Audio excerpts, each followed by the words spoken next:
Ciao ragazzi, come va? Eccoci ancora una volta a portarvi notizie fresche dal mondo del Napoli. Oggi il protagonista è il nostro giovane talento, Radu Dragusin. Come sapete, la nostra squadra cerca sempre di migliorarsi per portare i migliori risultati a voi tifosi.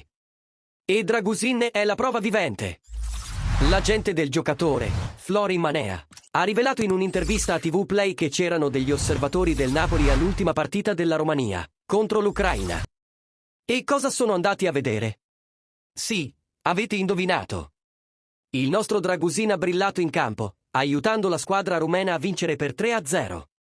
Una prestazione impeccabile che non è passata inosservata agli osservatori napoletani. Italiano. Manea non ha lesinato elogi al suo assistito. Se continua così, potrebbe diventare uno dei migliori centrali del mondo. E chi non è d'accordo? Dragusin ha già dimostrato di avere il potenziale per arrivare lontano. Inoltre, la gente ha persino scherzato sul fatto che forse gli osservatori non erano lì per vedere Dobbik, l'altro giocatore nel mirino, ma piuttosto per osservare il talento di Dragusin. Chiellini e Bonucci, orgogliosi? Italiano. Certo che lo erano.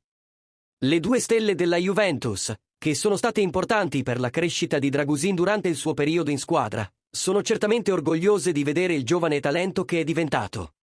E voi, tifosi? Cosa ne pensate della prestazione di Dragusin?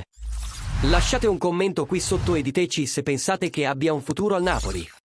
E non dimenticate di mettere mi piace e di iscrivervi al canale per non perdervi nessuna novità.